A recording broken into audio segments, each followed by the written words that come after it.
जीव विज्ञान के महत्वपूर्ण तथ्यों की चर्चा हम लोग करेंगे।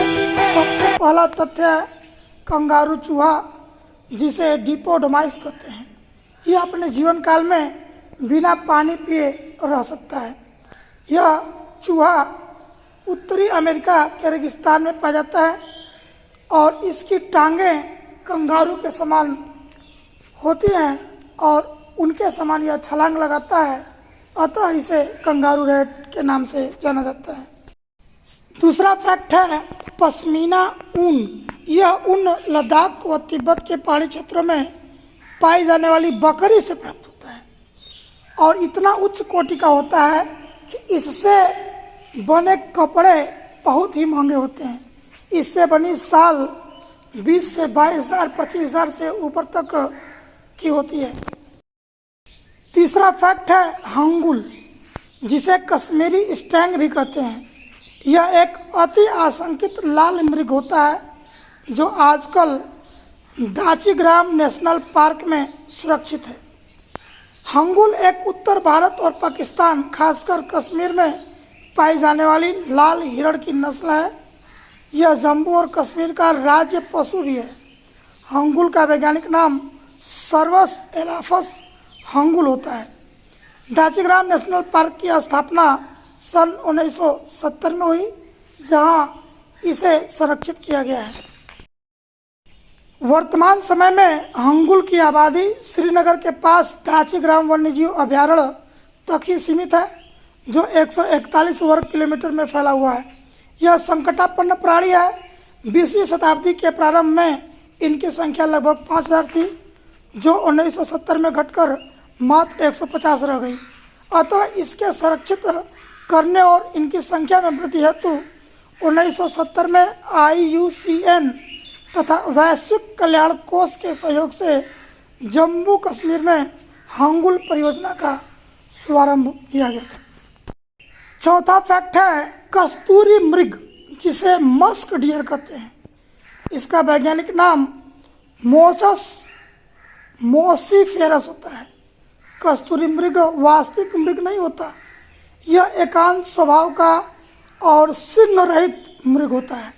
इसकी नाभि में एक तैली ग्रंथि होती है, जिसे कस्तूरी कहा जाता है। कस्तूरी का उपयोग इत्र बनाने में किया जाता है। इसी कारण इसका ज़्यादा शिकार होने से यह संकटग्रस्त जीवों की सूची में शामिल किया जा चुका है।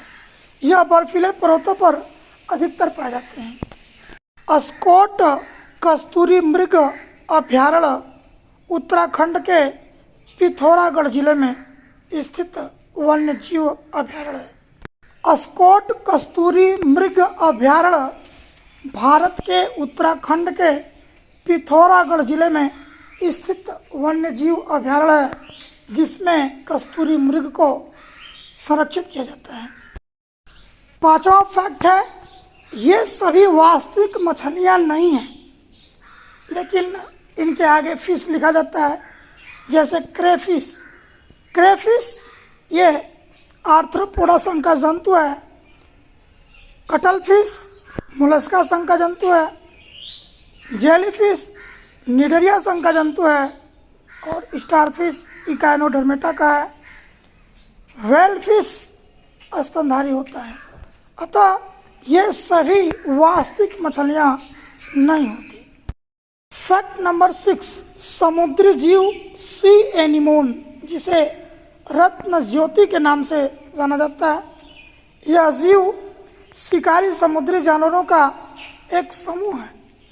उनके रंगीन रूप के कारण इनका नाम एनिमोन है। एक स्थलीय फूल वाले पौधे के नाम से इसका नाम रखा गया है। समुद्री एनिमोन को फाइलम निडेरिया, वर्ग एंथोजोआ, उपवर्ग हेक्सा कोरिलिया में वर्गीकृत किया गया है। निडेरिया के रूप में समुद्री एनिमोन कोरल जेलीफिश, ट्यूब में रहने वाले एनिमोन और हाइड्रा से संबंधित जंतु होते हैं। जेलीफिश के विपरीत इनके समुद्री जीवन चक्र में मेड्यूसा अवस्था नहीं पाई जाती। फैक्ट नंबर 7 एनकॉन भेड़। यह छोटी टांगों वाली भेड़ होती है जो एक ही पीढ़ी में उत्परिवर्तनों के फलस्वरूप विकसित हुई है। उत्परिवर्तन के बारे में आप जानते हैं। उत्परिवर्तन जीन्स या गुणसूत्रों में अचानक हुए परिवर्तन को उत्परिवर्तन कहते हैं, और यह उत्परिवर्तन लाखों वर्षों के बाद किसी भी जीवधारी के गुणसूत्रों में परिवर्तन होता है। लेकिन इस भेड़ में यह उत्परिवर्तन केवल एक पीढ़ी के बाद ही प्रदर्शित हो गया था। फैक्ट नंबर 8, साइरेनिया, जिसे समुद्री गाय भी कहते हैं, यह एकमात्र शाकाहारी जलीय स्तनधारी होता है। इसके अतिरिक्त कुछ जलीय स्तनधारी जंतु होते हैं, जैसे सील, व्हेल इत्यादि। ये जंतु स्तनधारी वर्ग के जंतुओं के समान बच्चे पैदा करते हैं। इन सभी जलीय स्तनधारियों में बाह्य कण नहीं पाए जाते हैं, जबकि स्तनधारी वर्ग का विशेष लक्षण है बाह्य कण की उपस्थिति, कण पिन्ना की उपस्थिति। लेकिन इन तीनों जलीय स्तनधारी वर्ग के जंतुओं में बाह्य कण नहीं पाए जाते। फैक्ट नंबर 9, अंगोरा ऊन। अंगोरा सशक से प्राप्त होता है। खरगोश के बाल से प्राप्त होने वाला यह उच्च कोटि का ऊन एक विशेष प्रकार के खरगोश से प्राप्त होता है। फैक्ट नंबर 10, बाघ को सन 1972 में भारत का राष्ट्रीय जंतु घोषित किया गया, क्योंकि यह पूरे भारत में व्यापक रूप में पाया जाता है। जबकि अशोक चक्र में शेर के स्थान के कारण इसे पहले राष्ट्रीय जंतु घोषित किया गया था, परंतु केवल गिर के वन में ही इनकी संख्या पाए जाने के कारण टाइगर को इनका स्थान दे दिया गया। अप्रैल 1973 में राष्ट्रीय योजना प्रोजेक्ट टाइगर की शुरुआत की गई, जिसमें बाघ को संरक्षित किया जाता है। अगला फैक्ट है, प्रकृति के लिए world wide fund, world wild life fund WWF 1961 में स्थापित एक अंतर्राष्ट्रीय गैर सरकारी संगठन है जो जंगल के संरक्षण और पर्यावरण पर मानव प्रभाव को कम करने के क्षेत्र में काम करता है।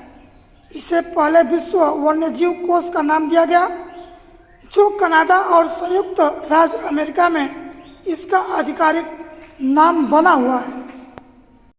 1961 में अपने संगठन के बाद से WWF का प्रतीक विशालकाय पांडा रहा है। यह दुनिया का अग्रणी संरक्षण संगठन है और 100 से अधिक देशों में काम करता है। इसकी स्थापना 1961 में हुई थी और इसका मुख्यालय स्विट्जरलैंड के ग्लैंड में है। इसका मिशन प्रकृति का संरक्षण करना है और पृथ्वी पर जीवन की विविधता के लिए सबसे अधिक दबाव वाले खतरों को कम करना है।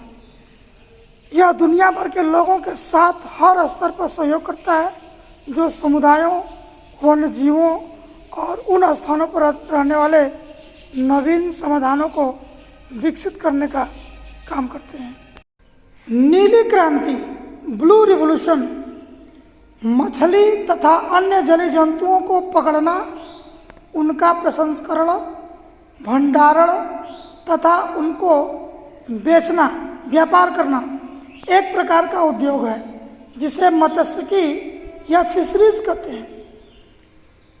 इन जंतुओं में झींगा, केकड़ा, लॉबस्टर, खाद्य ऑयस्टर इत्यादि जलीय जीव और मछलियाँ होती हैं जिनका पालन किया जाता है, जिनकी ब्रीडिंग की जाती है और इनसे तटीय क्षेत्रों के मछुआरों, किसानों को आय व रोजगार प्रदान करने का नया तकनीक प्रदान किया जाता है। इसे ही नीली क्रांति का नाम दिया गया है।